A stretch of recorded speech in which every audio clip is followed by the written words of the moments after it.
welcome you. I am very happy and humbled that you're here.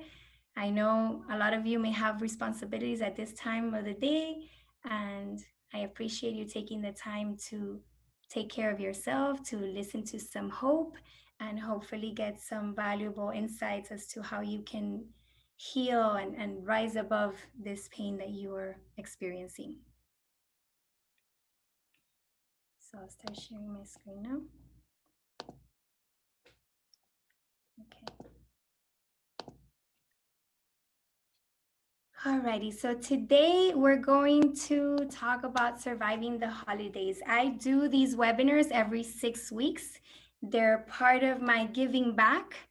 I have an online program that I feel is the most beautiful program on overcoming the pain of loss, and this is my way of giving back and honoring my daughter through service and giving more, even more content and value to the people that I serve, that especially those that are part of this program as well.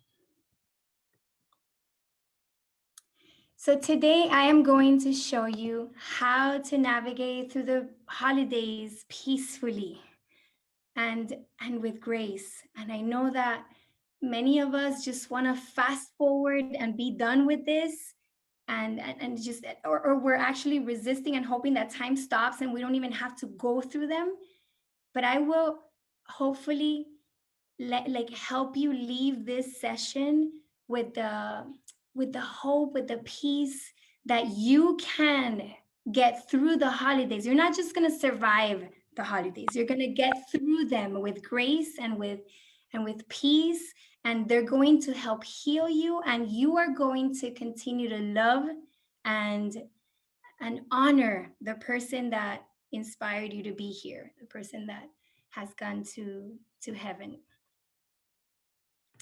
Or for those that are undergoing the experience of divorce, because I think it's important. Sorry about this. Is like, it's important to understand that loss is not just losing someone because that person died. Loss is the loss of your life as you knew it, because you lost your health, because you lost it, because someone moved away, because you got a divorce, or you broke up with the person that you love. Like, loss is losing a job, losing your routine. So let's just understand that there's different forms of losses, and no, not one of them is greater than the other. Pain is pain in the end.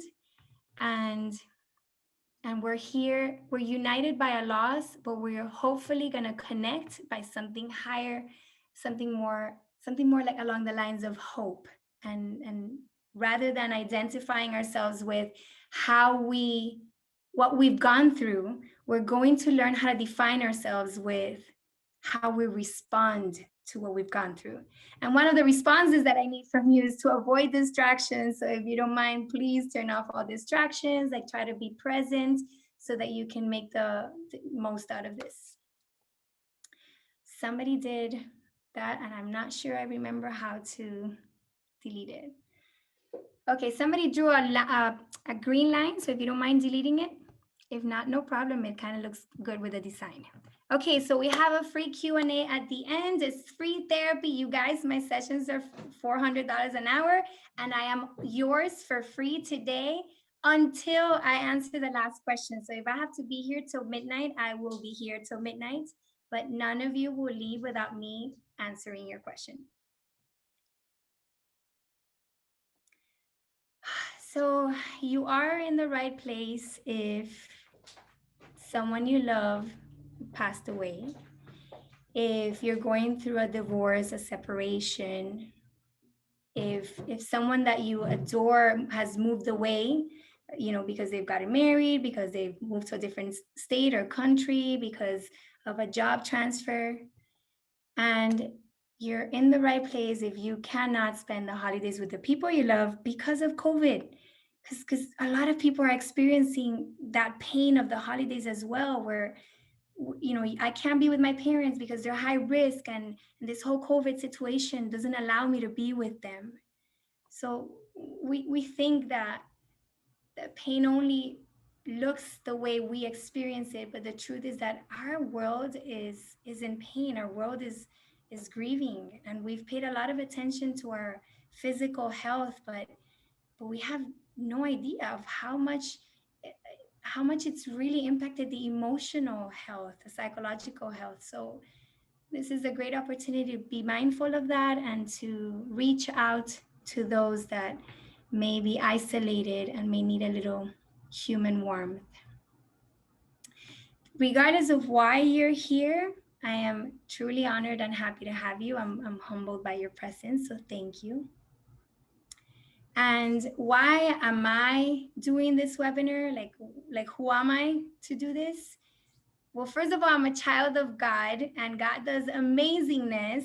So there must be something really cool about me.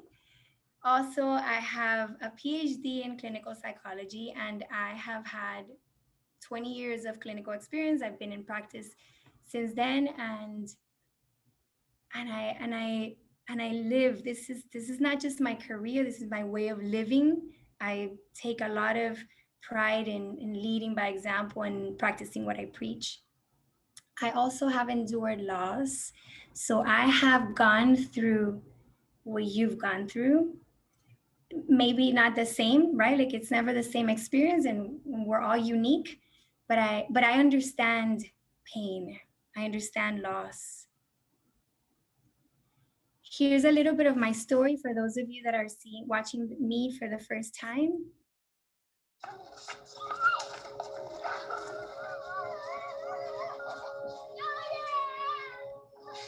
My house was seriously a fairy tale.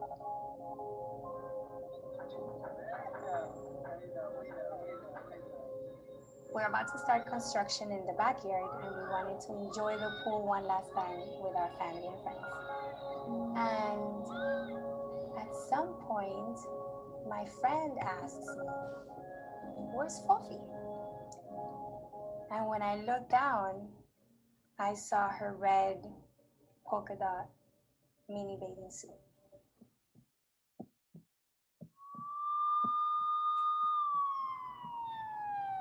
And at some point, I'm looking at my husband, and he was like, "Fofi, come on, Fofi, you're strong, Fofi. You got this, mamita. Let's go watch movies after here. You know, you got this." I found myself falling on my knees by the stretcher, singing a song to myself. And to me, that was like, okay, it's not gonna happen. She wasn't gonna be saved the way I wanted her to be saved.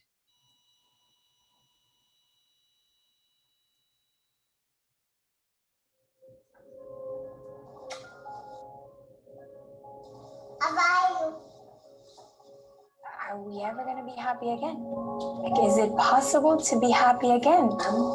Yeah.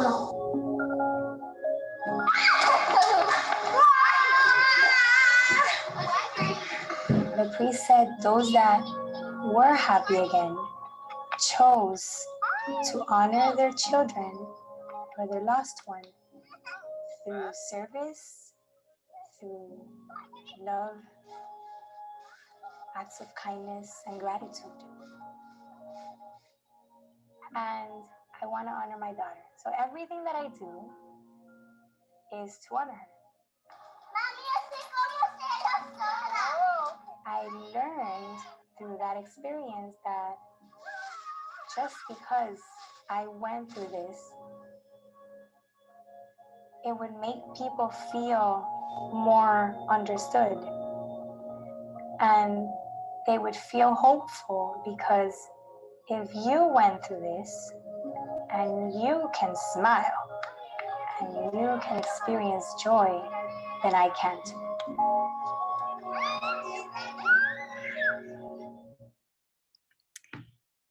It doesn't matter how many times I watch this video, it takes me back. But this is my current life, right? Like I can't help. I'm human, and I can't help but go back at times and dwell on what I lost.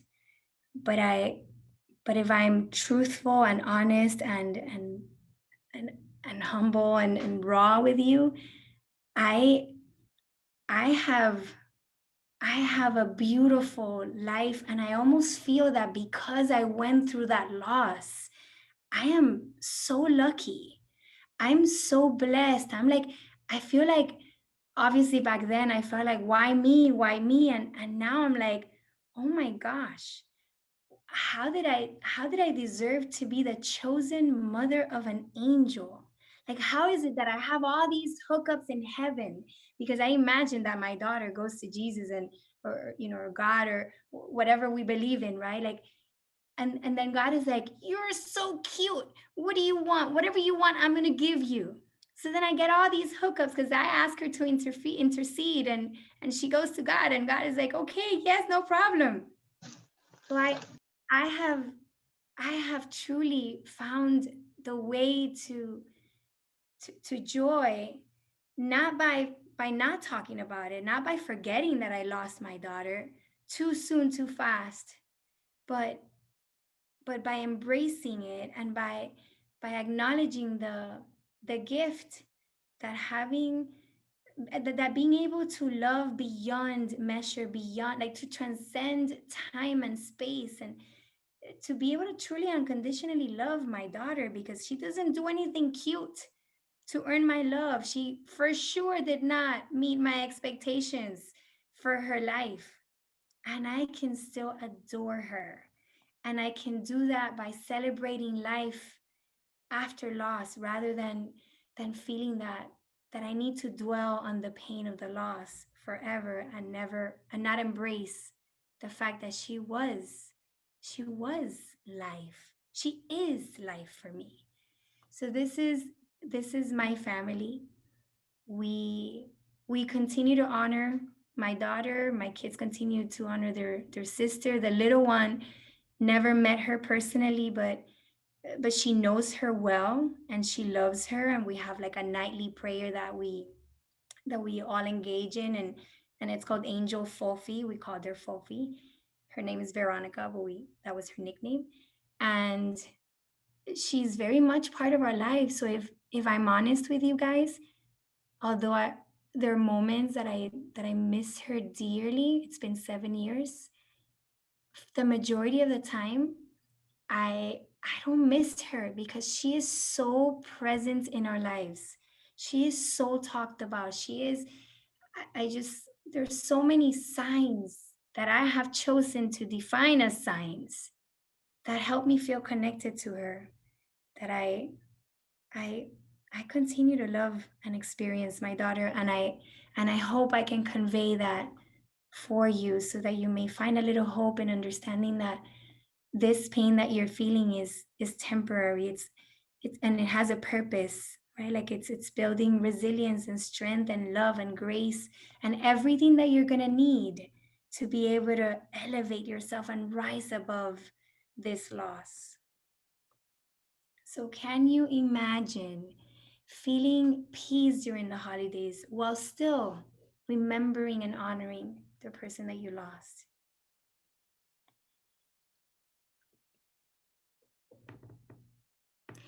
It is possible to have pleasant moments during the holidays. And I will show you how, because I wish somebody would have told me these things. No doctorate in psychology ever prepares you for such a loss or such a tragedy.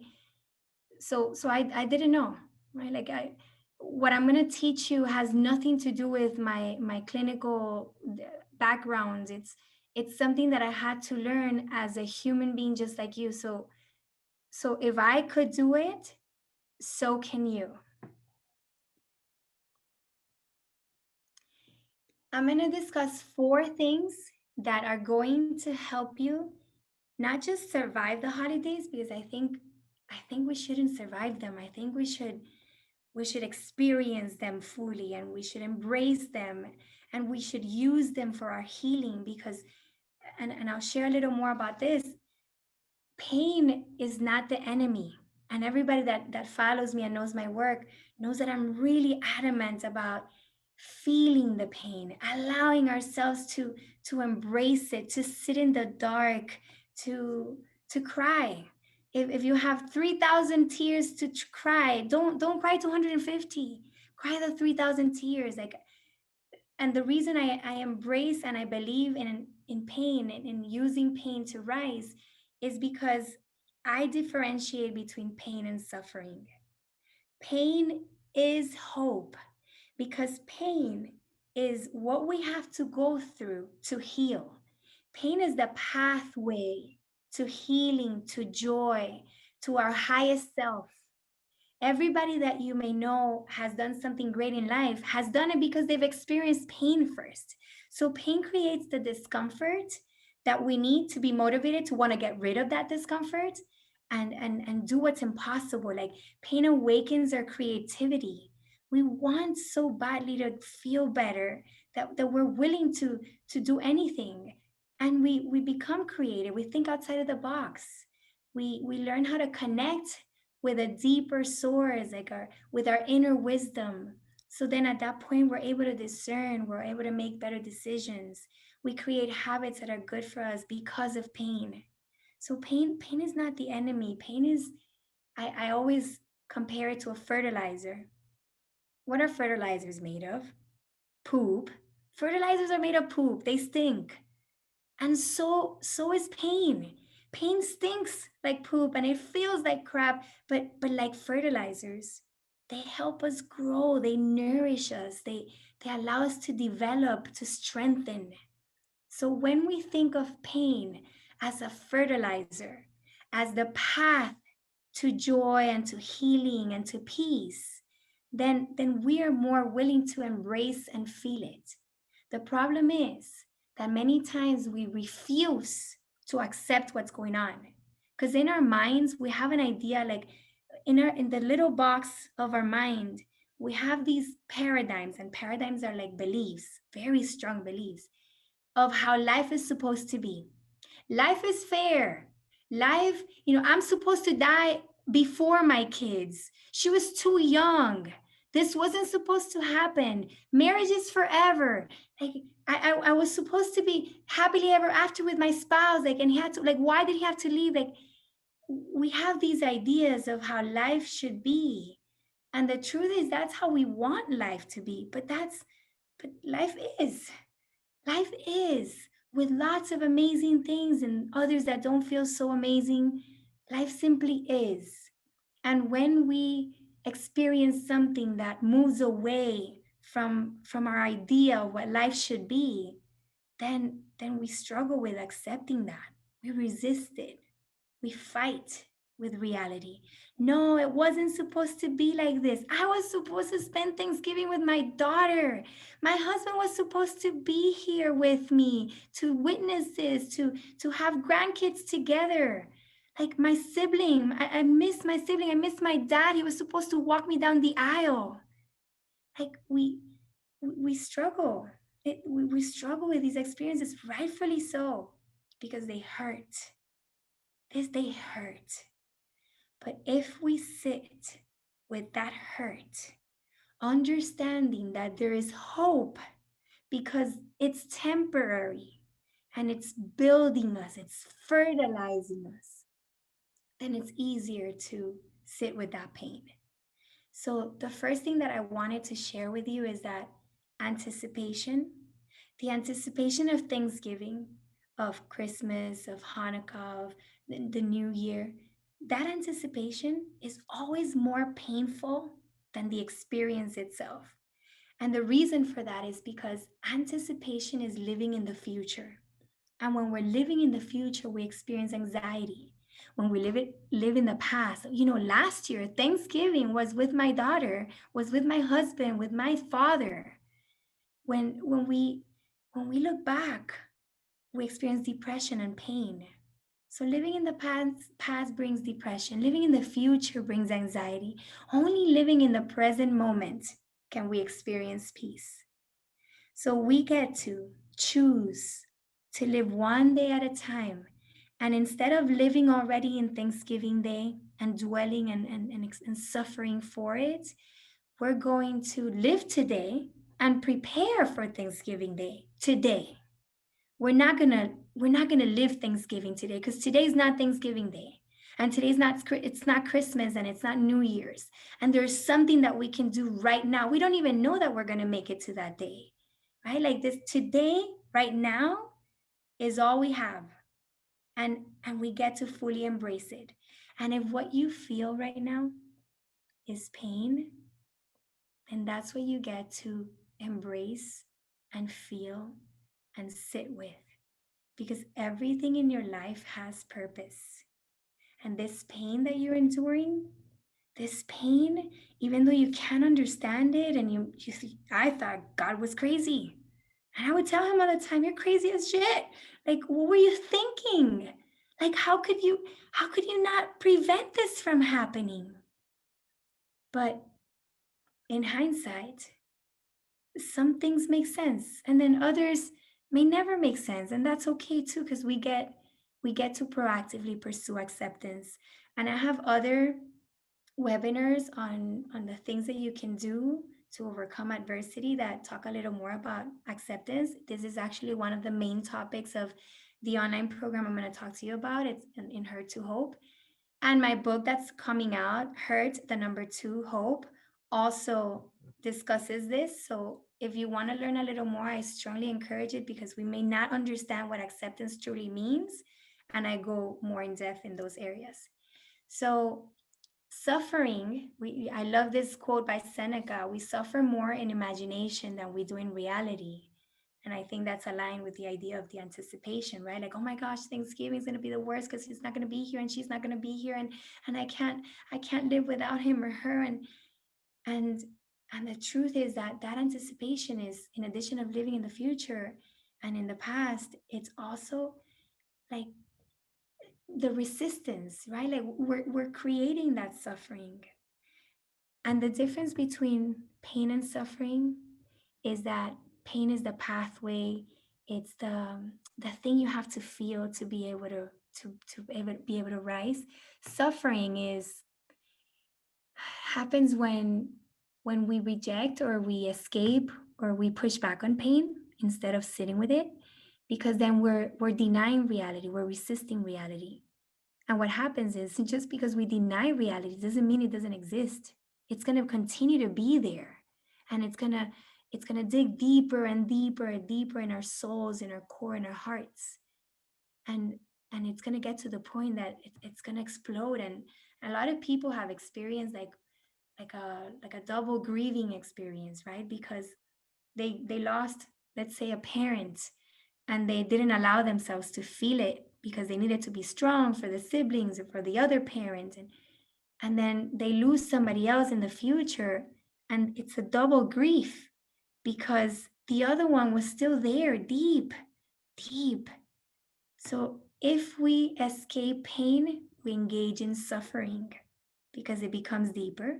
And another form of suffering is when we are so used to experiencing the pain, when we are so comfortable feeling the pain, and this is where there's a fine line, right? Like when I say sit with the pain, I mean sit with the pain that's helping you grow, that's fertilizing you, that you need to go through. I don't mean sit in the pain forever, because pain is the path, it's not the destination. So there are people that have lost their loved one many years ago and still feel as if this would have happened yesterday.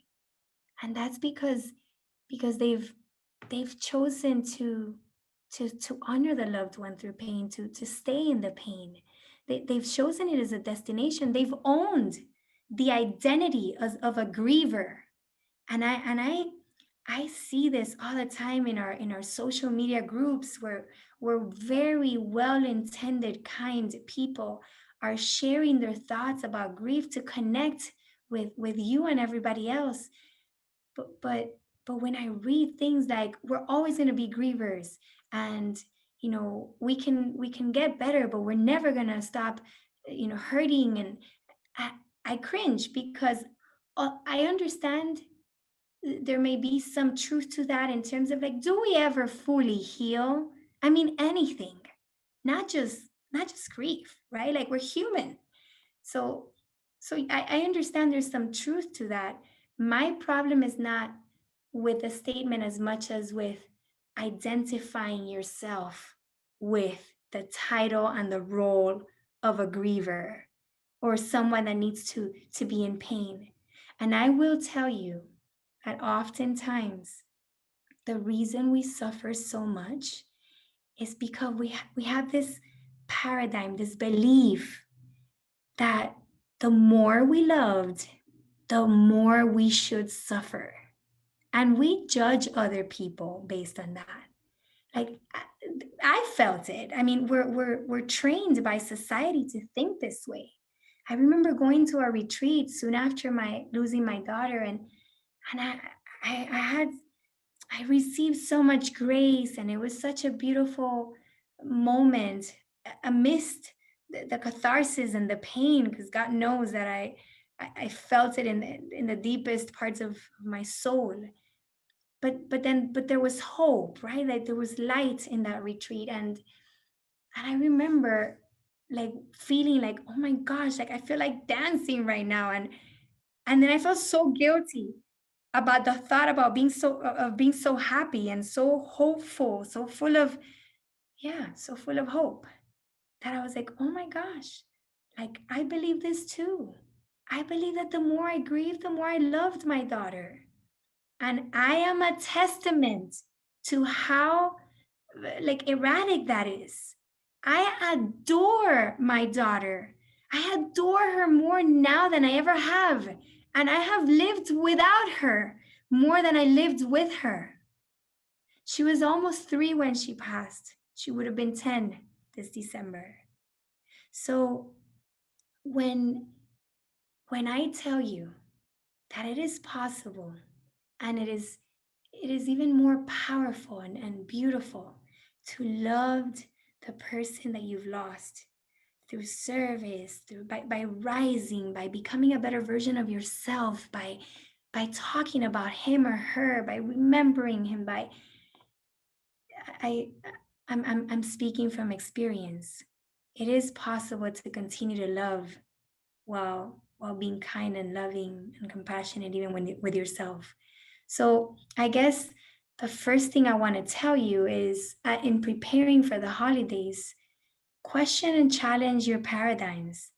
This belief that you can only be with your loved one when they're physically present, that you can only love someone when that person is here in the flesh, and that you honor your loved ones through tears. You have a choice to make, and that is the first one.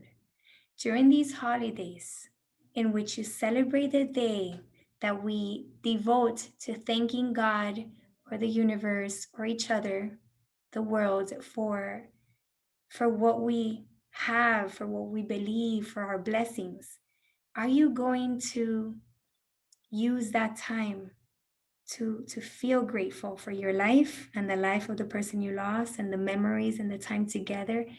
Or are you going to choose to only feel the pain and the darkness because you miss him so much? I'm not saying that if you choose to honor and love and be grateful, you're not going to grieve and you're not going to feel pain. In fact, the first thing we talked about is allow yourself to feel the pain. So is that pain going to be suffering where it's going to mess up your holidays, or is that pain going to be a fertilizer? And is that pain going to be how you build the courage to honor the person you lost through kindness, service, love, and gratitude? How do we prepare for the holidays? Number one, embrace pain. We already talked about how pain is a fertilizer. Staying in the present moment is important. And if don't worry about feeling pain on Thanksgiving. I'm assuming if you're worried about that, it's because you are feeling pain today. So feel today's pain. Feeling Thanksgiving's pain and Christmas pain and the New Year's pain it's a lot. It's a lot. So stay in the present moment and feel today's pain. When Thanksgiving comes, then you feel that day, the pain of that day.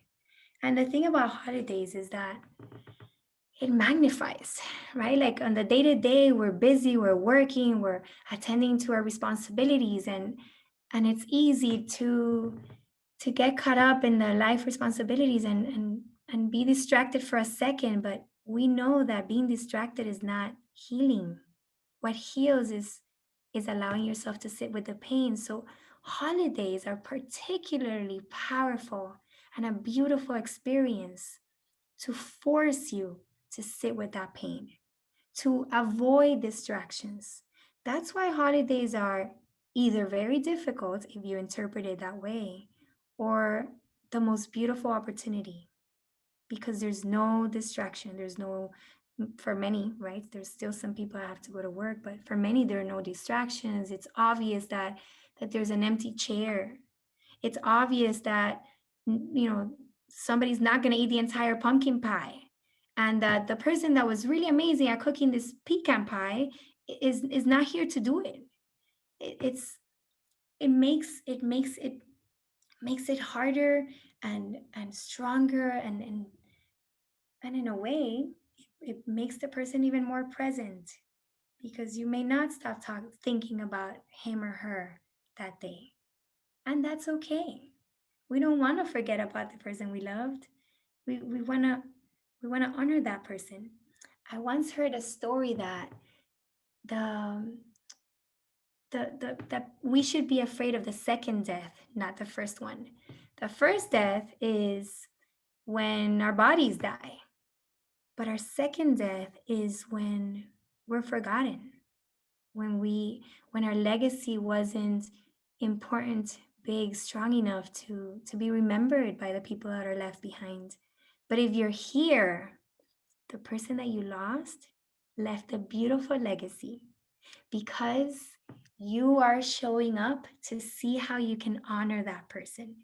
And in the case of divorce, it may not feel the same way, right? Like, we don't want to honor our ex-spouse, especially when there was betrayal and there's all the resentment and anger and hurt and pain. But we get to honor our our our, our marriages, ourselves, like our relationships, and the life that you had with that person that you lost through divorce was beautiful in the sense that it helped you become who you are, and it helped you have the kids that you have, and it helped you like have the opportunities and learn the lessons that you've learned. So there's always something to celebrate and be grateful for every day of the year, but especially during the holidays. So the first thing we're going to do is we're going to embrace the pain of today. We're not going to worry about the pain of tomorrow, and we're going to embrace only the pain that acts as a fertilizer. So ask yourself, is this pain like something that I need to experience to be able to heal? Or is this like I've already gotten used to this pain and this is my final destination and this is not serving a purpose? Because then that's wasted pain, that's suffering. Number two, as you prepare, become aware. Create awareness. Like, how do you find yourself speaking about the holidays? In my Hurt to Hope program, we have coaching sessions on a weekly basis, and some of the ladies actually the people in our community have shared that she can't wait for the holidays to pass. She wants to fast forward it, right? Or that she knows it's going to be terrible because the son, the daughter, the father, the grandma is not going to be here, and it's going to be so bad, and I hate that I have to go through this, and it wasn't supposed to be this way. If those are the things that you are telling yourself, you are creating the pain. You're creating the pain through the anticipation. You're creating the pain by living in the future. You're creating the pain. You're creating a pain that's not here now. So becoming aware of your thoughts, of the things that you're saying, will help you practice reframing. For those of you that know me, this is one of my favorite concepts in psychology. For those of you that don't, reframing means that we change the perspective with which we're looking at something from negative to positive, right? Like life, events, experiences, what people say and do, everything's neutral. And there and I go further in the program and in old webinars and in the book. So if you want to understand this further, I elaborate a little more on that. But when we respond not to what happens because life is neutral, we respond to the interpretation we make of what happened. And if I give you an example, when I first lost my daughter, and oh gosh, when I first lost my daughter, Thanksgiving was the worst. Oh my gosh. And I didn't know these things that I'm sharing with you. So I was surviving the holidays. I was surviving the holidays. Thanksgiving is my favorite of all. And I was in such darkness. I remember thinking like I have nothing to be grateful for. Nothing. Like I have nothing to be grateful for. My daughter's not here. Like I couldn't see the light. And looking back at it, like I'm so grateful for the opportunity of being in such a dark pain at the moment, because it's because of that I'm able to reflect and understand now, to be able to share with you and hopefully bring hope so that you don't go through the same things that I went through. But I didn't prepare. I didn't want to embrace pain. So because I didn't embrace it and I was trying to escape it and push back on it, I dwelled on the pain. I suffered during Thanksgiving the first time. I couldn't find the light. But if you prepare in advance, if you do today what we've been talking about, then that day you may feel the pain, or I should say you will feel the pain, but you will also experience hope. And hope is what keeps us going. Hope is what lets us know that it sucks right now, but it may be better. It may be better tomorrow. This is temporary. That's hope. Even if we have no clue of how it's possible to live without the person that we lost, I know that. I know that in my core. I didn't think I could live without my daughter. Much less say that I don't miss her, because I feel her.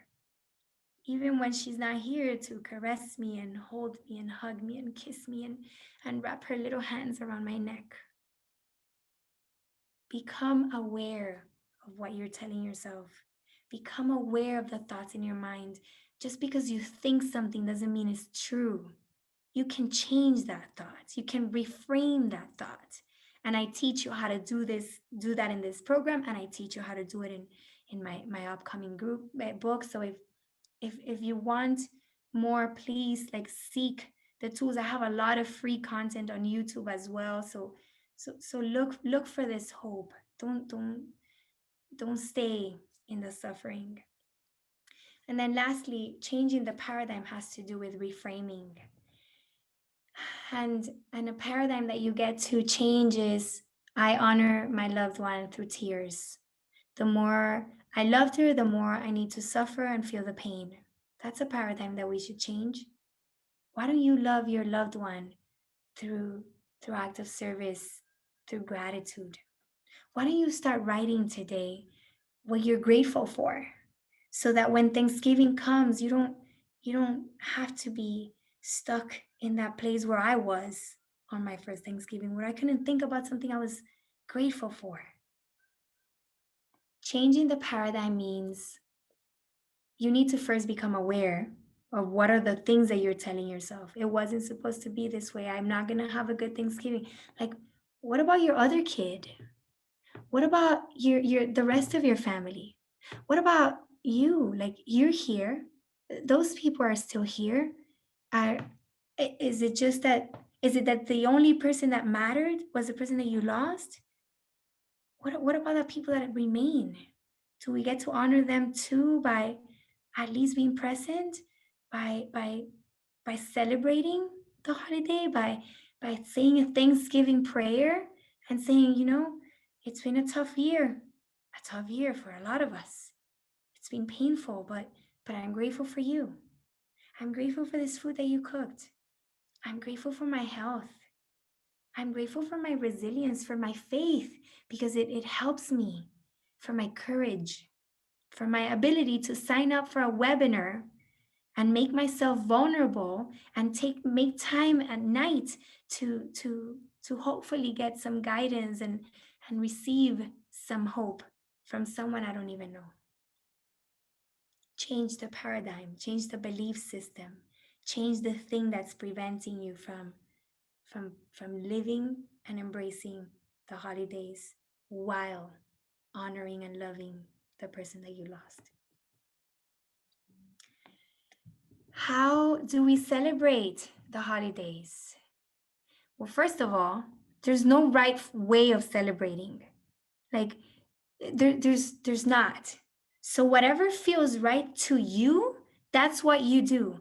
People ask me in my program, Betsy, should I put a tree? Like, I don't know if I should put a tree because I'm not in the Christmas spirit. And Betsy, I don't even want to cook a turkey and do a dinner because I'm not feeling it and he's not here and I don't think it's fair. Like we shouldn't celebrate holidays when that person's not here to celebrate with us physically. And if my response is always like, do I put a tree? Do I not put a tree? What feels right for you and your family? And maybe you are not the only one that should be considered in these decisions, right? Like I think you get to ask the people involved, the rest of the family, what would you like to do this Thanksgiving? What would you like to do this Christmas, New Year's, Hanukkah? Like what do you want to do during the holidays?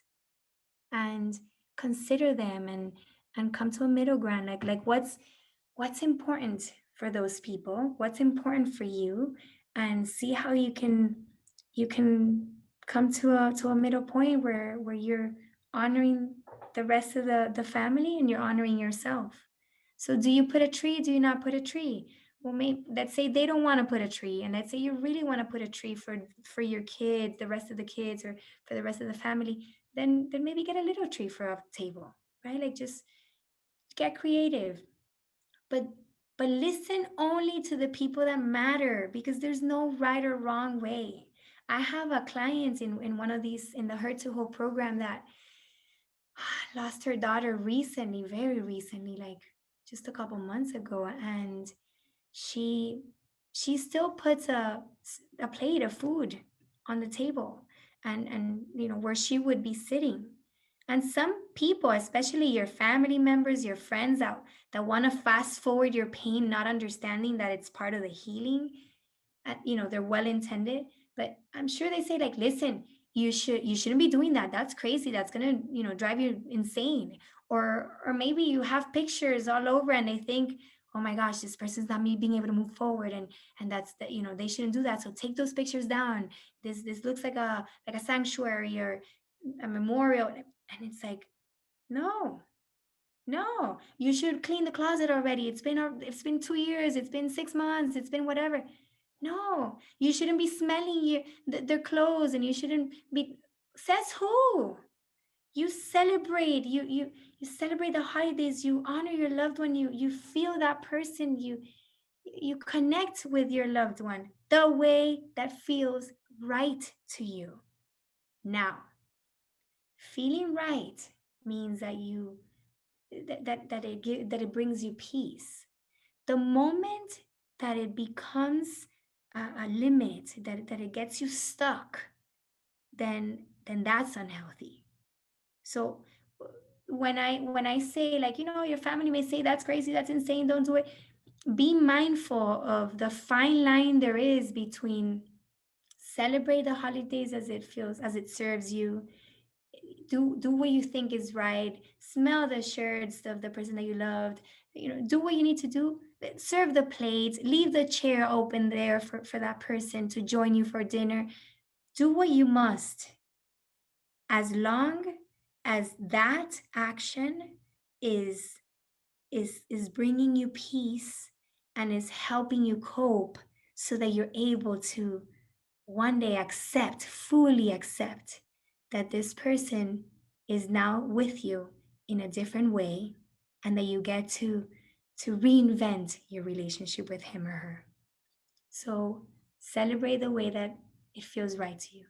If if you don't want to see a lot of people because you don't want to deal with people and you're like, oh, and you know, like, and then your family worries because, oh my gosh, he's depressed, she's going crazy, like we need to force her to do this. No, I don't want to spend my birthday with a whole bunch of people, and that's okay. No, I don't want to spend Thanksgiving with the entire family, but celebrate anyway. Celebrate the day, the life anyway, however you deem it appropriate. The second thing on how to celebrate is do not avoid the pink elephant in the room. Acknowledge and honor your loved one. Talk about him or her. So maybe let's say for Thanksgiving, when on my first Thanksgiving, I literally was in a dark room. Like I was at my brother's house in Georgia, and there's a room in the basement that has no windows, and it felt so right, because the room was as dark as my soul at that time. So I was just like inside that room and just crying and sleeping to numb the pain and truly suffering and thinking like, what the heck am I gonna say in our Thanksgiving prayer when I can't find anything to be grateful for? So I don't know if I said something I was grateful for in the end, but those days are a blur. But I do know that when the prayer came, I spoke about her and I cried, and everybody joined in, and I didn't avoid or ignore that was happening. And it turned out to be healing for me and for the people around me, for my family, because they were trying to be strong for me. And then they loosened up. I gave them permission to feel. And that was healing for me, because when other people feel your pain, they hold space for you. They carry a little bit of that pain, and they relieve it. That's why empathy is such a gift. So to the person that was asking, how do I support someone who lost a loved one? Empathy. And what empathy means is sit in the dark with that person, like allow them to feel the pain, love them enough to be uncomfortable with the tears and the grieving, because it's painful to be next to someone that's in pain that you love. But when we accompany them in that pain, we're saying, I love you. I love you enough to be uncomfortable with you. I love you enough to sit in the dark with you. Empathy doesn't mean connecting with the situation that caused the pain. The majority of people that empathize with me and that made all the difference in my life had never lost a child or anyone in their life for that matter. The people that connected with me connected with pain. They knew pain for whatever reason. They knew pain. So empathy is about connecting with the emotion, not the situation. So for those of you that are worried about not having the tools to support a loved one who lost someone meaningful in his or her life, what I have to tell you is, if you understand pain, if you've ever felt some form of pain, discomfort, failure, anger, fear, whatever form of pain, then you can sit with that person, you can hold space for that person, and you can be there for them. And you don't have to say the right thing. In fact, you're better off shutting up. And you don't have to do the right thing. Just show up. Invite them for a walk. Bring them a smoothie or lunch. Don't ask. Because when you ask us, hey, is there anything I can do for you? Call me if anything. Call me if anything. What? Like, I don't even know what I need. Like, how am I supposed to tell you? I don't know what I need. And in hindsight, what I needed was hope, was company, was knowing that people were willing to sit with a Debbie Downer. Because I was a Debbie Downer. I was miserable. I was sad. I was, I was just not fun to be around of. And to think that people still chose to be with me, that was, it was humbling and healing and beautiful. So what you can do is simply be there and get my book, because I do elaborate a little bit on this and I think it'll be very helpful. Acknowledge your loved ones. So on your during the holiday, you're going to have a plan. You're going to plan on, you know, saying something in the prayer of what you were grateful for in terms of the life of the person that you lost. You're going to like tell stories about, you know, funny stories about that person. You're gonna set a chair, like a place on the table for that person. You're gonna do whatever feels right, whatever moves your heart. Like, how do I want to have that person present that day? And you decide, right? Like, is it gonna be any of the things that I said, or are you gonna create your own? And lastly, do something different this holiday.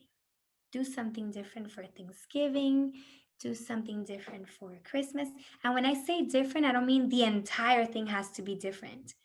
I mean like a little thing, a little piece, a little activity, like just try something new. For example, for me, that year I was a disaster for Thanksgiving, but the next year when we were around the bonfire in Georgia at my brother's house, we went around saying something that we were grateful for and the most embarrassing thing we had ever gone through. And mine involves a fart with a client, if you can imagine that. And I thought it was so cool to try something new because it no longer felt like a repetition of the thing that happened last year, but without my daughter. Because when it's the exact same thing with the absence of our loved one, then it magnifies the pain. But when it's a similar thing, because I always go to Georgia for Thanksgiving, but there's a new memory, and there was a lot of laughter in that experience, then it's not just the thing that we continue to experience without the person. So creating new traditions that add new meaning and that give purpose and bring laughter and loosen up the mood, or like it or that has to do with service even, right? Like serving others and bringing joy to other people, then it's not the repetition of the holiday minus our loved one. So creating new traditions and making new connections and new defining the holidays in a different way may be very healing and very helpful as you celebrate and navigate the holidays. And lastly, how to heal. So we've already talked about how to prepare, how to celebrate, how to heal. Like, how should we heal? By how can we heal? By experiencing and embracing the holidays. And the answer to that is use your pain for service. If you find something that you can do this Thanksgiving, this Christmas, this New Year's, like or this holiday season, that in general, if you can find someone that you can help, like I know of people that have made like goodie bags, or that for like the homeless, or like I personally, I have a foundation in memory of my daughter. So every Thanksgiving, I I I join forces with other communities, and we create bags, like Christmas, I'm sorry, like Thanksgiving dinner, like bags, right? Like we go to the supermarket and we get like the mashed potatoes and a gift card for the turkey and the stuffing and all the good stuff, so that the families that don't have the ability, and this year, my gosh, this year, there's so much opportunity. So many people don't have enough to put food on the table. Forget Thanksgiving, every day. So many people have lost their jobs and are in hardships and crisis. So this year, we get to redirect our focus from the pain to service. And what happens with that is, clinically or neurologically speaking, when you serve, you get a shot of oxytocin, which is a feel good hormone that alters your mood, making it more pleasant. So when you shift your focus to service, not only are you no longer dwelling on your pain, which, by the way, grief can be very self-centered, right? Like when we're grieving, we're in so much pain that we just can't see beyond it, which means that we're not seeing the need in others. We're not seeing the pain in the people around us. We're self absorbed by this all consuming, dark, excruciating grief. And when we intentionally choose to redirect our focus, to shift our perspective and focus on pain, focus on the pain of others or focus on service, then we get the shot of oxytocin, so we feel good about serving, and we are no longer hurting as much as if we were staring at suffering in the eye. During my husband's first birthday, after losing our daughter, he was in so much pain, and this was hard for me because my husband's like my rock, and he's very resilient and very capable of deciding to shift the focus to more pleasant thoughts, and he couldn't this day. And for me, as the wife that wants to make him the happiest man on earth, and as a psychologist that wants to heal him and help him, I feel very helpless, because the only thing I thought that was going to give him some peace during his day was to get her back. And I didn't know how to do that. But my wise husband chose to go to a friend's house after work, a friend who had just had a baby, and he went to bring him some treats and dinner so that they didn't have to worry about cooking, and just, like when a visitor comes to your house and you have a newborn, you're like, okay, here, hold him or hold her, and it's a relief. So he went, and after that moment, his day shifted, because he was no longer focusing on the pain of not having his daughter for his birthday. He was now focusing on making his friend's life better, and making him smile, and as everything in life, whenever you serve or you bless someone else, you bless yourself. So it's a double blessing. So redirecting your pain to service, whatever that looks like, if it's, maybe it's giving food, like as a, as volunteering for kitchen, like soup kitchens, or bringing food to people, the homeless, or maybe it is baking the pie that you didn't want to bake because that was your loved one's favorite and you just couldn't, right? Like baking it for the rest of the family. That's an act of service. That's an act of kindness, because you're getting out of your comfort zone to do something that's going to make the other person happy. So it can be as simple as agreeing to do something you didn't feel like doing, or as grand as doing a tremendous act of kindness and using your pain for service. And in doing so, I must say that you're honoring your loved one, and you're doing things in his or her honor, and you're continuing the legacy.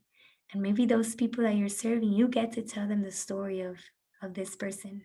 so that they can love her too or love him too, and they can remember him or her so that they don't have to worry about the second death.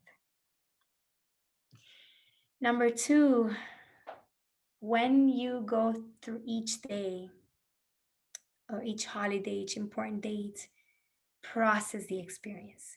What I mean by that is externalize it, share it, journal about it, tell your therapist, your best friend, your spiritual director, whoever's around you. Just talk about this, and you're going to realize that as you speak about it and you process it and you realize how much more resilient you were than you thought, and you learn that the anticipation was worse than the actual situation, even if it was bad. The anticipation was worse. When you realize all these things because you're listening to yourself and you're revisiting the day, the story, the experience, you heal. You heal and you become aware and you become wiser. And one day you get to then do the third one, which is share your story so that you can help heal others. And that's what I'm trying to do here. I'm trying to use my pain rather than waste it by bringing you hope that one day, I promise you that it is possible to be happy again. I promise you. I know this. It is possible. And maybe for now you don't even want to think about being happy because it's too far gone, like far off that possibility. Okay, then it is possible to have hope. The hope that things are going to get better. The hope that this is temporary if you choose for it to be temporary. The hope that one day you'll see that person again if you believe in eternity or in an afterlife, or and if you don't, the hope that what you experience with that person is going to fill you for the rest of your life. Because if there's something I've learned from my online program is that some of the participants share that, like, especially when they've lost their parents, right? Like I have a few that have lost a mom, a few that have lost a dad, and they share that they want to pick up the phone and call, like, mom, like, I need advice on this. Dad, do you think I should buy this car, or do you think I should accept this job? And they want that wisdom, that advice. And then they say, but I can't pick up the phone and call them, but I have an idea of what they would say. Like, my dad would tell me XYZ, and my mom would say, and that's the legacy that they've left. So these people have learned to continue to communicate with their loved ones by the legacy that they've left, by the lessons that they've learned, and they're passing them on to their children, they're passing them on to their loved ones, and you get to do the same. So the way that you use the pain of the holidays to heal is by intentionally shifting your focus to service. And again, service can be in a grand scheme or it could be with your family.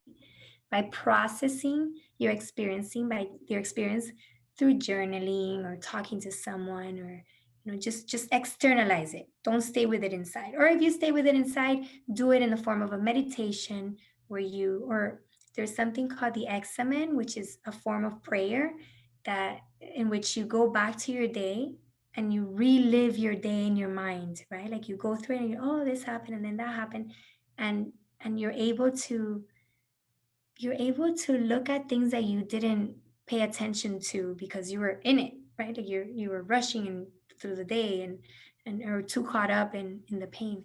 So that's another way of processing that's maybe internal, but you're still externalizing in a way. And then you share your lessons and you make another person's life better. You don't stay with what you learn as you heal. You share it. You make this world a better place. You leave it better than you found it. That's your responsibility. So I wanted to share a few testimonials that I hope bring you hope. Sorry about the redundancy, because I know some people think, oh yeah, that's because you're a therapist. Oh yeah, that's because you're a woman of faith. Oh yeah, that's because, you know, because your daughter was little, but mine was older. And we make excuses and we compare our pain, and in the end, the worst pain that you can feel is not the loss of a daughter. The worst pain that you can feel is the one that you're feeling in the present moment. So the worst pain for some of my clients is going through a divorce. The worst pain for my teenagers is not being able to go out to the movies and not being able to see their friends because of COVID.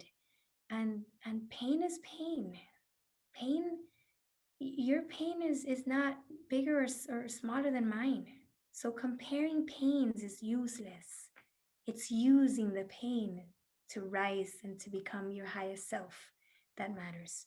So hopefully these testimonials from my Hurt to Hope program bring you a little hope, because these are people that just lost a loved one. This is raw.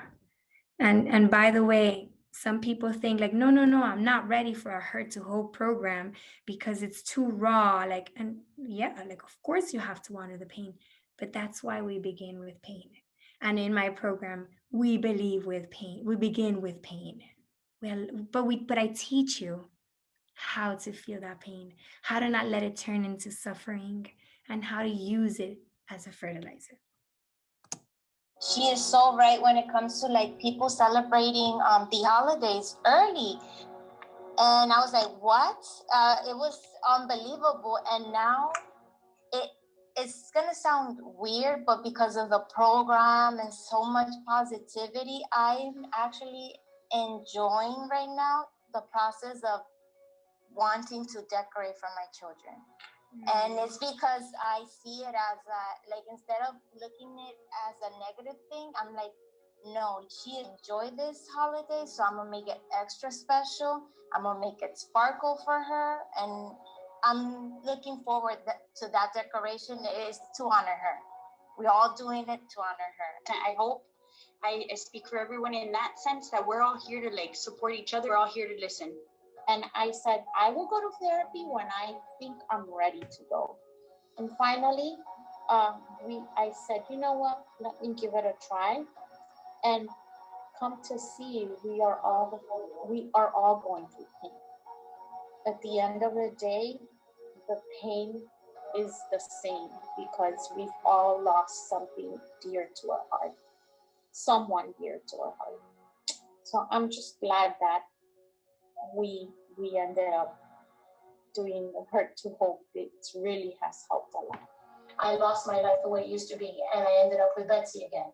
But when you start to feel that hope, like, man, I could do this, and when you realize you're not alone and that everyone else is going through it too, it gives me a sense of peace. Feeling pain forever, because it's temporary, and understanding the fact that you can't end the suffering, that you will experience pain, and I know I'm going to experience pain again, but I don't want to suffer.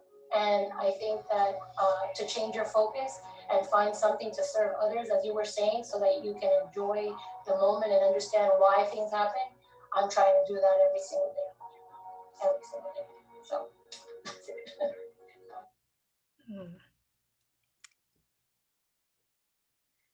How would you feel if you had the certainty that you can celebrate life even after loss? This is my daughter with wings, and this is me celebrating her life. I want to tell you one last story. Actually, let me take this off sharing. Sorry about that. The first Christmas without my daughter after the Thanksgiving fiasco, I wanted to do things differently. I wanted to honor my other children. I wanted to celebrate the reason for the season. I wanted to live Christmas. I didn't just want to survive it. I woke up and I was in a good place, and I did some cookies. I may have eaten some of the leftover cookies from Santa Claus, and I prepared everything for the kids and the stockings, and it was a beautiful day. I was in the present moment, enjoying their joy, and they were so oblivious to how our life had been transformed and how their parents were in this deep pain, and it was so beautiful and innocent. And I was able to enjoy that until the night. It was exactly 4 months after the death of my daughter. And at night, I went to Mass, I went to church with my husband, and the kids stayed with the grandparents. And when we were in church, there was a new priest, like a guest priest, and he was doing the homily, and he was like, he was super excited about the birthday of Jesus, and he was happy and joyful. And I remember thinking, like, oh my gosh, this guy's really excited. Like, he's really living the reason for the season. And I was like, doesn't he know that Jesus was born, and then he's gonna be killed? He's gonna be killed, and he's gonna die like a very tragic death. Like, why is he so excited and happy about the birth if he knows that the guy's gonna be like tortured to death? And I remember thinking or feeling so much envy. I was like, when am I going to like celebrate her birthday? Because her birthday had just passed. This was Christmas, and her birthday is December 3rd. When am I gonna celebrate her birthday and not think about her death? When am I gonna be able to celebrate life and not focus on the loss? 7 years later, on December 3rd, 2020, this year, I will celebrate the life of my daughter, and I will give her a birthday gift of a book that is meant to keep her memory alive, because I share our story, and to bring hope, which is her gift to the world. She was 3, and this girl has impacted more people than if she would have lived to 90. So time, years, that's just a number. It's an illusion. It's like the impact. What are we going to do with this pain?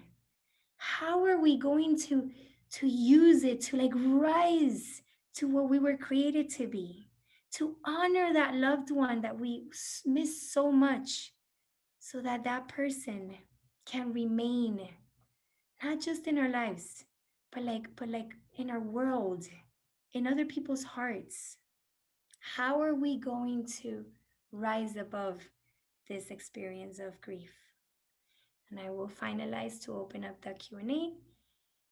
Let me share the screen again.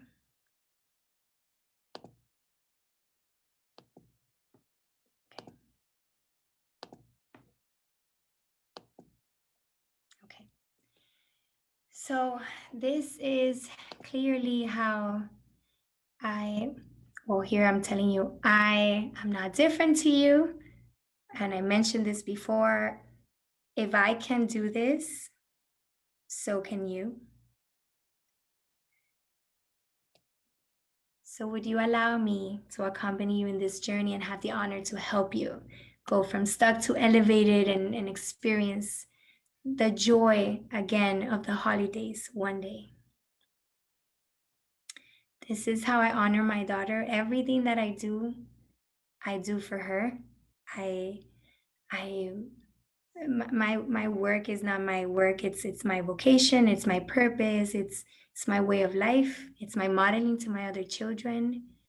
And I am devoted to bringing hope, especially in these times of hopelessness.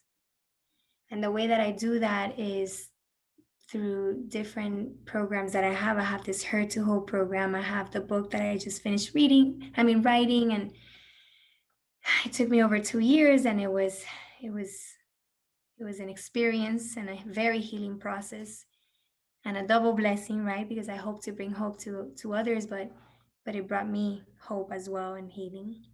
And today I want to tell you about the program, because it's my pride and joy. This is my baby. So this is a program in which we meet every week for 6 weeks. You can always like upgrade and get, more weeks, more coaching sessions. And it started as a Q&A, but it turned out to be like something like so powerful. So they're a combination among coaching sessions, like therapy, with support group, because then you create this community. But again, this community is not connected through the pain, it's connected through the hope.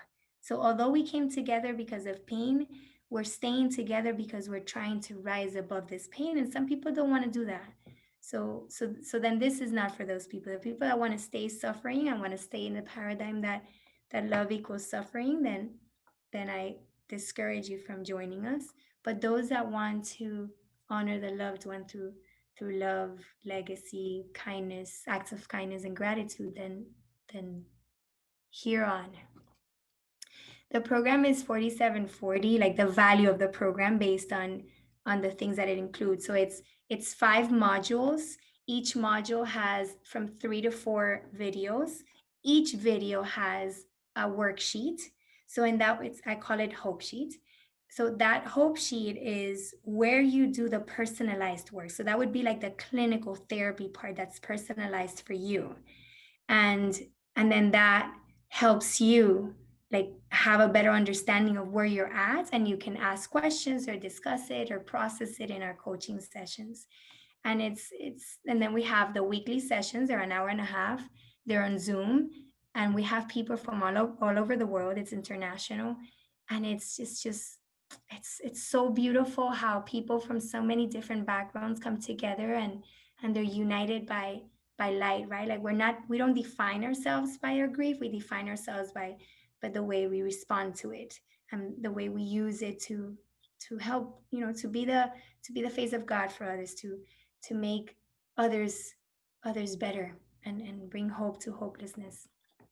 So we have the coaching calls, we have a Facebook group just for members. We record the sessions for those that were unable to attend. The sessions are at 5:00 in the afternoon Eastern time, so that people can attend after work. And we have the Hope Sheets, which are those worksheets that allow you to do the clinical work. If this program doesn't help someone, I am willing, eager, happy, and excited about returning the money. I don't honor my daughter to make money. I honor my daughter to bring hope. So if I am not doing a good job at conveying that hope, at helping transform people's life and perspective, at honoring the life of the person that my client lost, I don't want anybody's money. So if somebody joins this program and they do the work and they engage and they don't get anything out of it, I am going to lovingly, humbly, and gracefully give you the money back. So I don't believe in taking money or an investment that's not mine. The online program is $9.97, and I launched it at the beginning of this year. So this entire year, I decided I was going to leave it at $347. And this is the last one. So because this is the last, I have it in session, I do it every 6 sessions because I have the meetings with the group, and I like for it to be uniform so that the people in your group, and you can connect with them more beautifully. So I do it 6 weeks and then 2 weeks off, and then 6 weeks, 2 weeks off, and so on and so forth. So this is the last time that it's going to be $347. You could do a payment of $347, or you could do 3 payments of $147, and it includes all these things. My individual sessions are $400 an hour, and this program right now is less than 1 individual session. And the reason I did it that way is because I I know not everybody has the means to pay $10,000 on a grief therapy program, right? Like for individual. And I know we don't, many times loss comes with debt or lack, right? Like we have to suddenly assume more responsibilities, and just a funeral, my gosh, like the cost of a funeral, like who knew? So I understand that not everybody can be there, and I was happy to do pro bono, but I can't even accept new clients now that are not even paying clients. So I don't have the physical ability to see everybody that I would want to see, and that's why this program was born. So it's 3 payments of $147 or 1 payment of $347. You can join at hurt2hope.com/join. The book is going to be already in Amazon next week, and it's also called Hurt 2 Hope. So if you feel that's a better fit, then by all means, like, get it, because I feel I really put my heart and soul into it to help you and guide you and explain exactly, how I was able to find joy again, and to be in this place of peace. And it's such a beautiful place that I really want that for you as well. So the book shares a lot of the details as to what I did, and then the program is where I grab your hand and I go with you, and I do it with you. I accompany you through the process. So I hold that space for you. And so if you want to, sorry, I'm going to come back real quick. If you want to join in, it's hurt2hope.com/join, or hurt2hope.com. It's just that /join is quicker. You don't have to go through like a lot of stuff. And I am ready for you. I am all yours. So tell me how I can help you, or if you have any questions. I will be here until I answer your last question.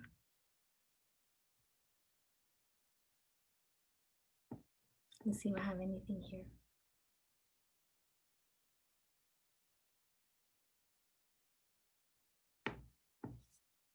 Hi, Beth from Cali. I love Cali. I didn't say hello before.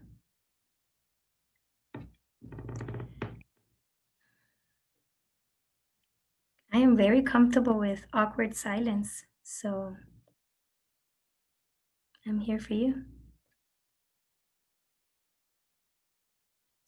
Carolina. Hi, Carolina. Hi, Carolina from Brazil. Carolina, the program begins again on December 7th. So December 3rd is my book launch. For those of you that are out of towners or that are unable to participate because of COVID, like in person, I am going to be live streaming it free of charge December 3rd from 6 to 9. So stay tuned for that. And then December 7th is when I begin. It's on a Wednesday, and it's at 5 o'clock Eastern Standard Time. We begin the coaching sessions. If by any chance you want to buy the program now because you want to buy it at this price, but you cannot do the online coaching sessions at this time, then if you talk to me about it, because usually the ones that you're entitled to is the ones right after you buy. If you want to move them to the next one, then we can do that too. I just need to know ahead of time. And if you have any questions, I'm here, guys. Or any comments, if there's feedback that you want to share, if you want to tell me, Betsy, you're crazy, everything you said is BS, I can take it. I can take it. So tell me so that I can make it better and be of service in the future.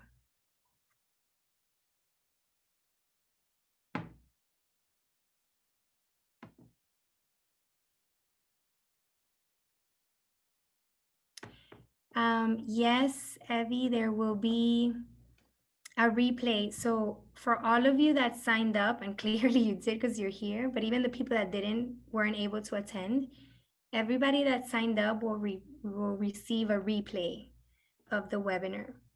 So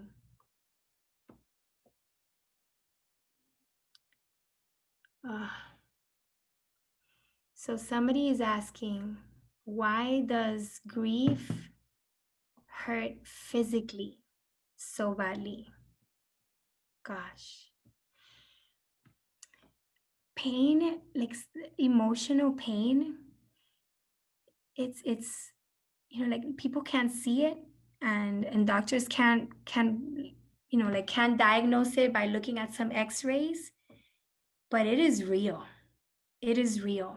And it is so real that we can get to the point of somatizing. And usually whenever you're experiencing a lot of somatizations or physical pain as a result of your heartache, you should ask yourself if you're really allowing yourself to sit with the pain and embrace it and allow for yourself to experience it.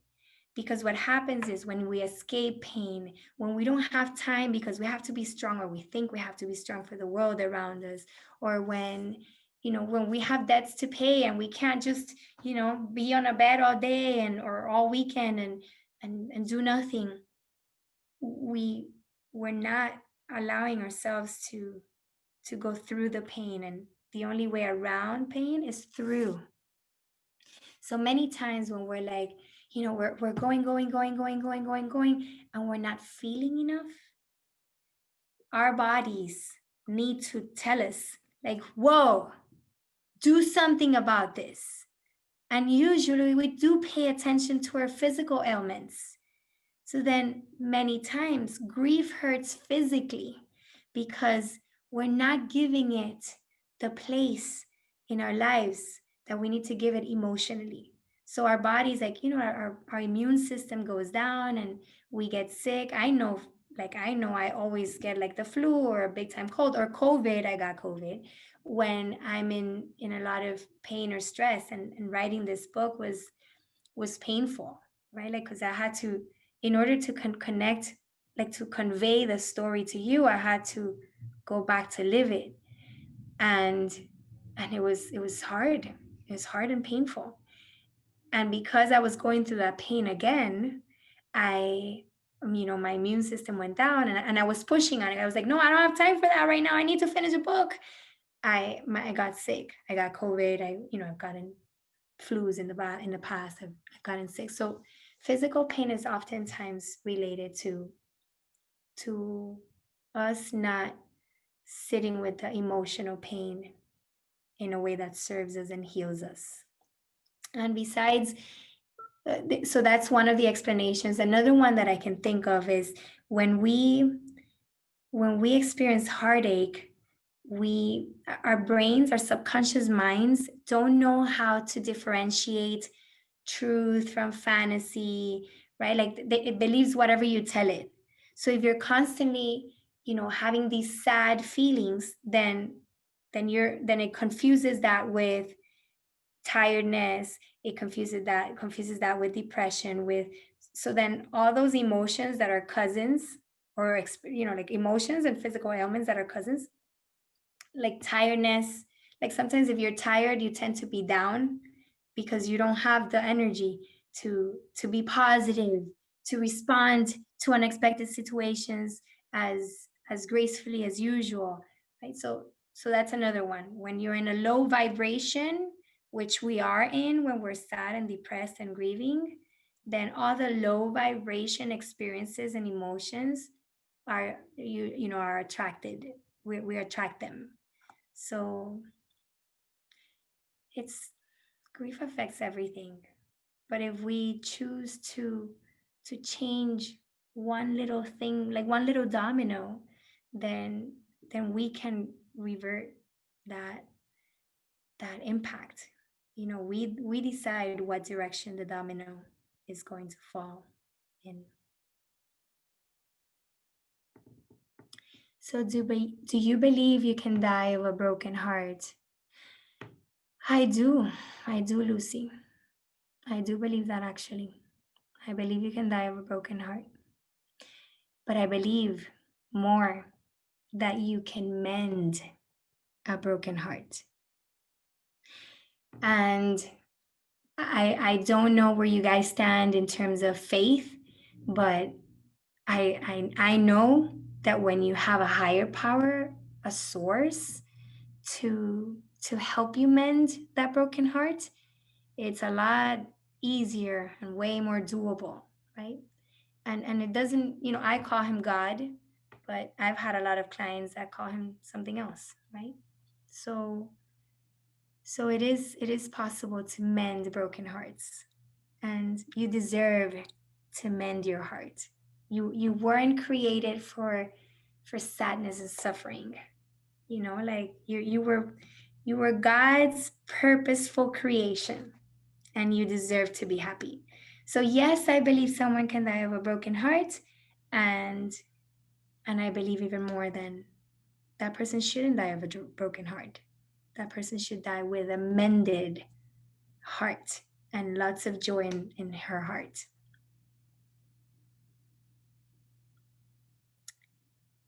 Do you can associate the COVID with the emotional process then? Yes, yes, yes. What happens is that when we are depressed or grieving or sad or again in a low vibration, our immune system is compromised because we're releasing a lot of cortisol, which is the stress hormone. So, the body is receiving like this acidic, yucky hormone, and it's like, whoa. So the body is like trying to fight all the stress that this grief is creating, and then it makes the immune system vulnerable, because then the immune system is not being protected, because all this protection is going to combat the stress hormone that you're releasing through your pain. So definitely when we're in pain, we get sick more easily. Yep. That's why engaging in healthy habits, and we talk about this, I talk about this in the book, and I talk about this in the online program, that helps you. It helps you, whatever little thing you do, right? Like many times maybe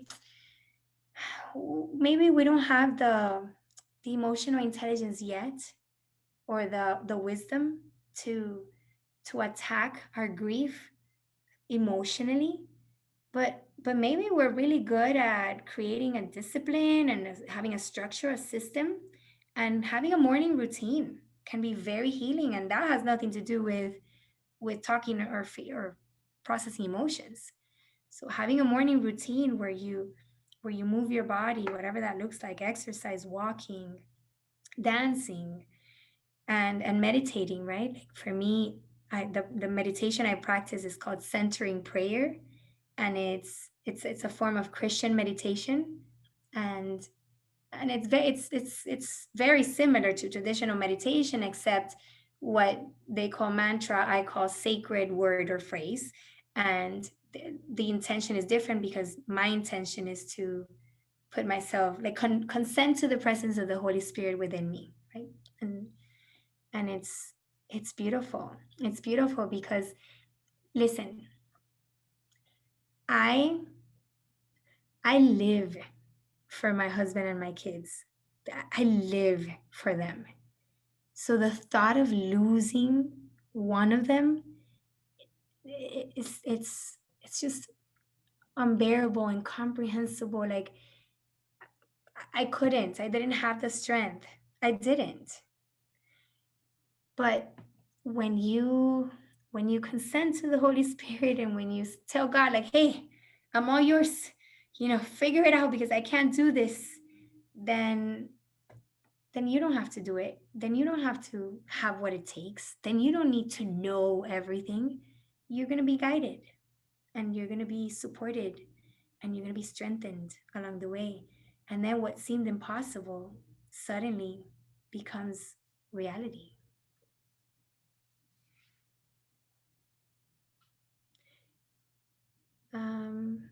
Mercy, I read on Facebook you'll be hosting a seminar on December 3rd. So Mercy, what we have on December 3rd is it would have been my daughter's 10th birthday, and that's when I'm launching my book. So I will have an event, and it will have speaking. So we have my 11-year-old daughter is speaking. I'm really excited about that. She was working on her speech. She was her sister's best friend in the world.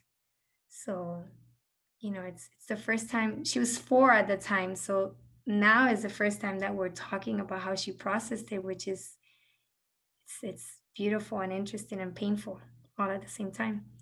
And then my husband's gonna say a few words, and then I'll say a few more words, and then we have the book signing and all the good stuff. But for the live streaming purposes, I just wanted to make sure that the people that couldn't be there but wanted to be a part of it were able to be present. So we're live streaming it. I still don't know the details because I hired someone to do that, but I will make sure to share them with you when we're closer.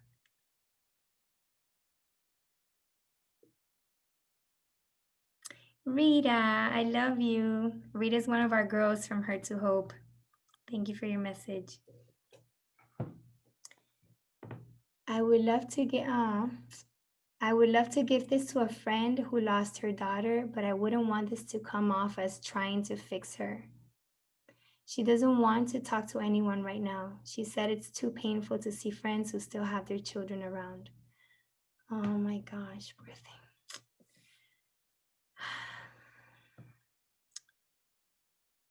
You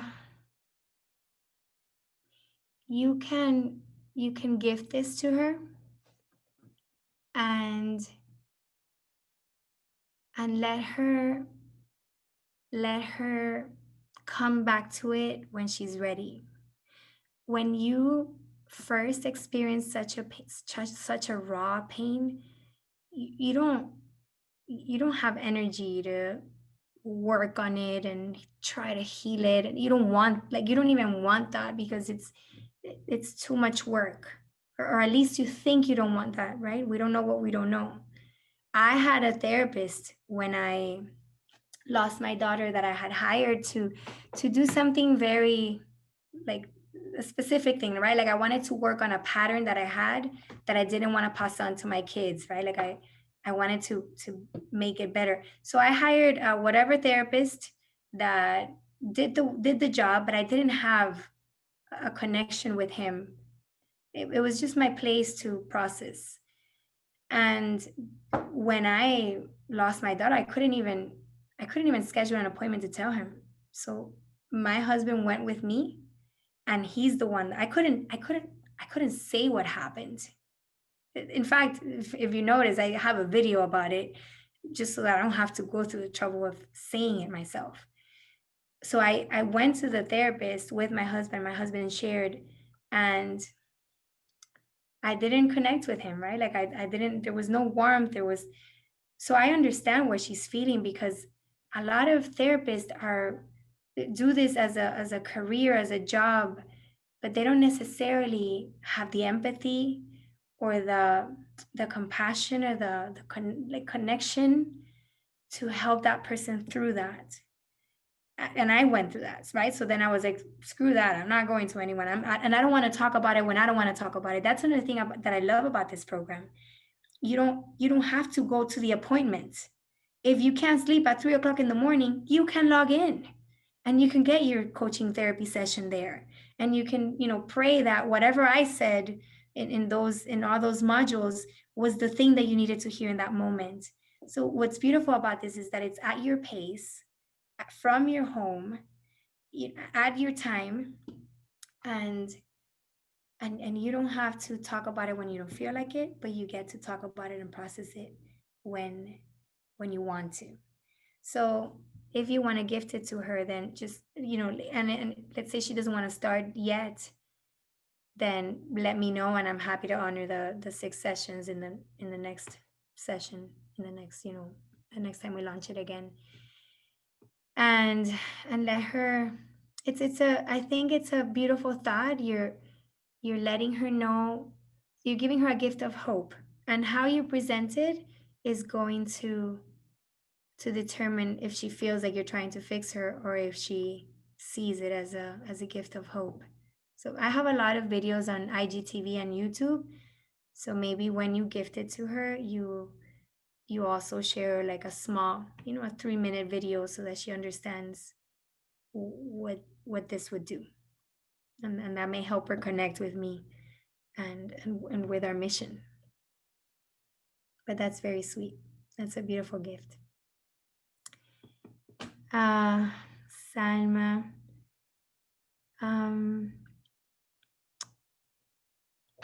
So her husband, I'm not reading it out loud because it's in Spanish, but her husband died a year ago. She has 2 daughters and she's trying to, to move forward for them, but she feels very sad and she doesn't know how to accept it or even understand. And I guess, Salma, what I would say is don't try to understand it. That's going to lead you to suffering. Don't try to understand why, how, what. Whenever you're going to ask yourself questions to try to heal, ask yourself questions that can be answered. But if you ask questions that cannot be answered, at least not in this life, right? Like why, what, like what if I would have done? What if? Those are hurting you. Those are creating suffering. So if you want to move forward and keep your husband's memory alive and make sure that your daughters grow up with their daddy, you have work to do. And what that looks like is acceptance, which is part of what we discuss in the program, and I also share about it in the book. It's allowing yourself to bring him in his new essence. Like, ask yourself, how can I bring him back to the family and have a relationship with him again in this new form of his. And like I said, you don't need to have your husband present to love him and to feel him and to experience him. You can create that relationship. Relationships, bodies die, but relationships don't. Your husband, he's always going to be your husband. Like, if I have clients who have lost their only child and they continue to be moms and dads, right? Like, the relationship doesn't die. It's just the body. And if you learn how to bring your husband to your everyday and how to honor him and how to, like, continue his legacy, right? Like, what was he really good at? Like, if he was the one that was the most positive. I know I have a widow that tells me, like, like, he was the one that made us laugh, the positive one. I was the negative one. So he was always like uplifting me. And it was so beautiful to see how she chose to become more positive and uplifting and like live at a higher vibration so that she could honor and continue his legacy and bring her kids a piece of their dad. It was beautiful how she used this that was so painful to witness and just transformed it into a better version of her. It was very uplifting, very beautiful.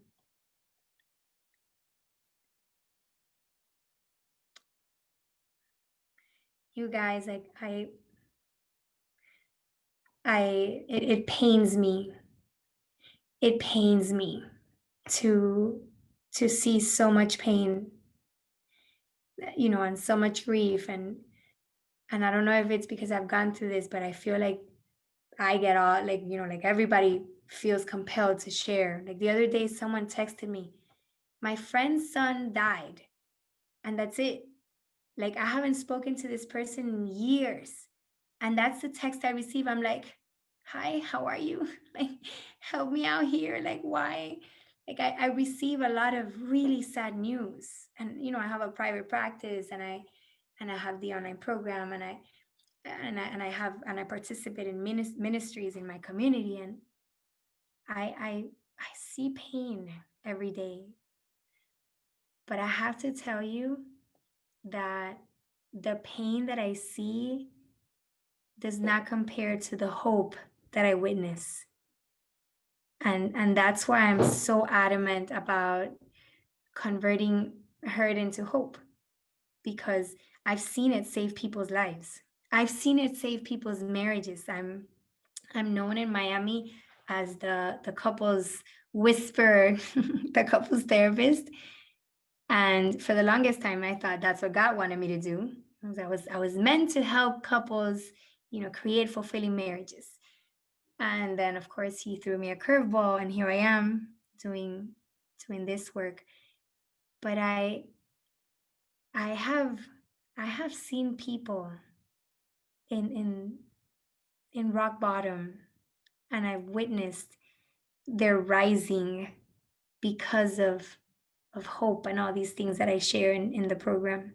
So, and in the book. And I keep mentioning the book because I want you to know that if you don't want to do the program, or you can't afford the program, the book is $16, and it's beautiful and powerful, and it took not 2 years, and like not over 2 years, which was what actually took me to write it, but really 7 years or 41 years, right? Because I poured in it everything that I've learned in my life, but especially in the last 7 years. So I'm here to serve. I'm here to help in any way possible.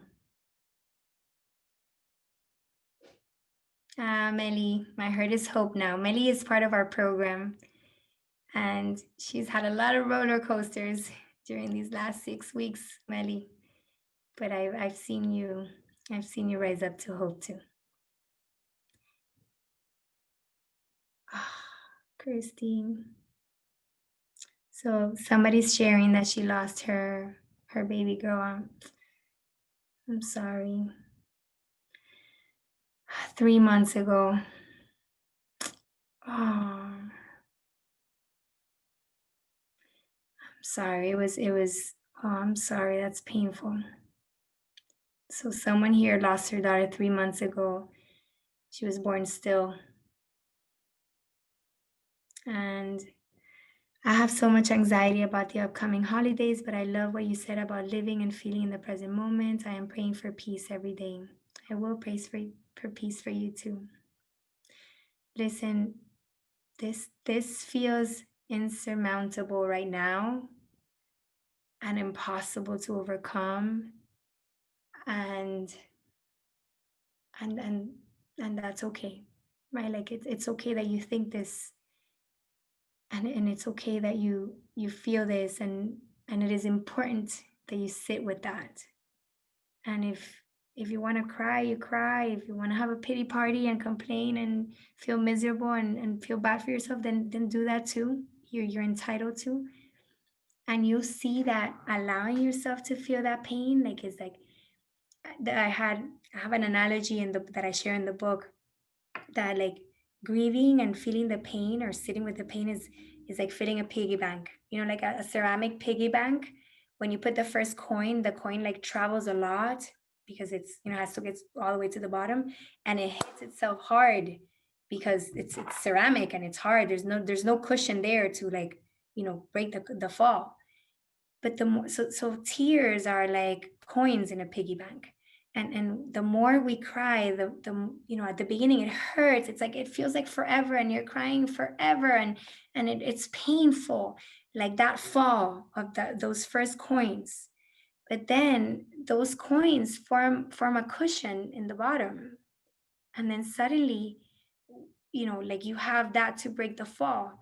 So when the next tears come out, like they travel a little less, and there's something, like there's a cushion to break the fall, and then that keeps on growing. So the more you cry, the less you will cry, and the more you allow yourself to feel, the less that you will feel in general. But it's not linear, right? Like it's not like it gets better tomorrow and a little better the next day. Like we're humans, we're not mathematical. So we, in general, in the grand scheme, there's a mean line that's going, like that's progressing. But really what that looks like is, like you feel better one day and then you fall again, but you fall in the same place. You don't take 3 steps backward. The wisdom and the lessons that you've learned, nobody can take away from you. So you learn, and then you fall in the same place, and it feels like you're going backward, but you're in the same place, and you keep on going. And one day you fill up the piggy bank. And I remember the other day I was having a moment, and I had like literally like one tear. And I remember thinking like, my piggy bank is full. Like I get to have one tear and for like 2 minutes, and then choose to embrace it and to move forward, right? So it's hard now, and I wish, oh gosh, do I wish I could tell my clients like, hey, do this and it won't hurt, which is why I love couples therapy so much. I could tell my couples, listen, we're gonna do this and this and this and this and that, and the next week it was better. But with you guys, I sit in the dark with you, and at least I help you carry it, and I hold space. But the only way around pain is through. Connie is asking, how do I begin the meditation with the Holy Spirit that you mentioned early? I explained this in my book, but I will give you a little summary.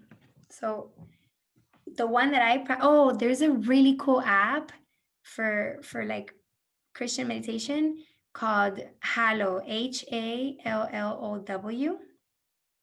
And if you scroll down when you go into the app and you go to the intro challenges, in the intro challenges, there's 9 challenges, like 9 days of meditations. And I love those. I think those are phenomenal. And they do 3 kinds of prayers. They do the silent prayer, like being in silence with God. They do the examen, which is the one that I told you, that you relive your day and you pay attention to the presence of God within you and what areas there's need for improvement.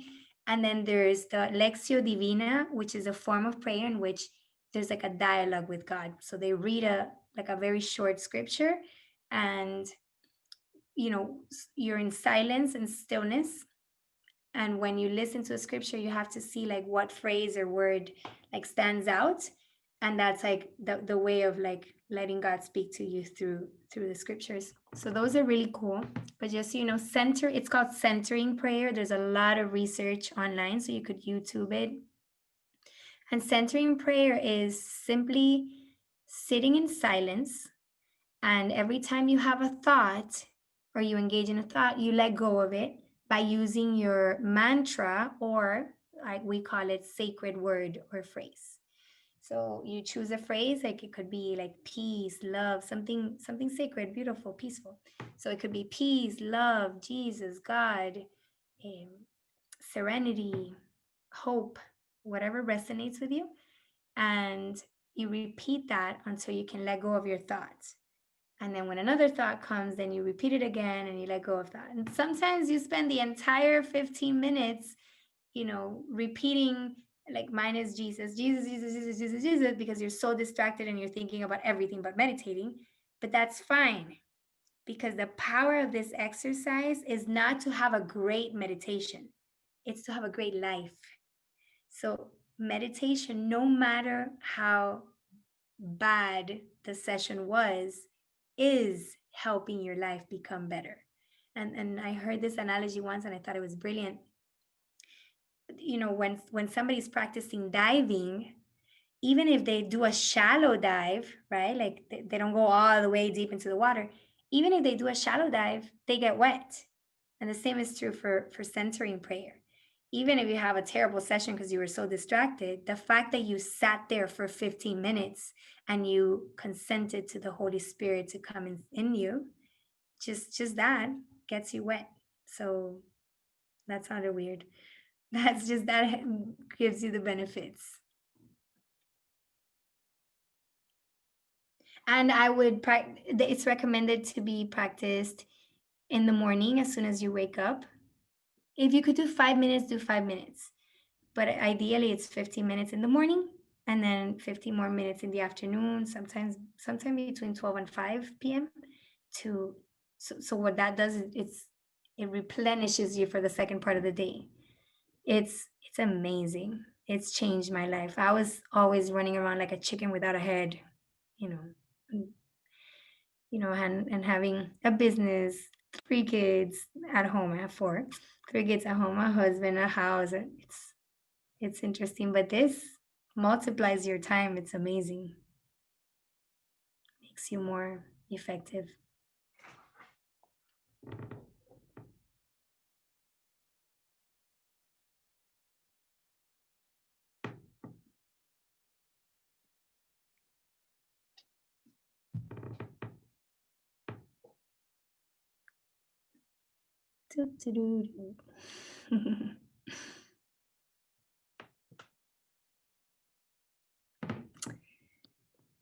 So I'm scared of like hanging up, because what if anybody was about to say something?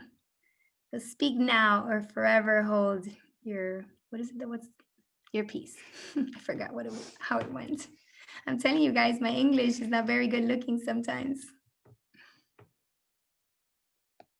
Okay, so if nobody has any other questions or comments, I guess I will see you next time, or hopefully I'll see you in the program. And I wish you a really good night. And I thank you for being here with me. And I hope that you got a little hope and that you spread it everywhere you go. All right? You have a good night. Take care. Bye.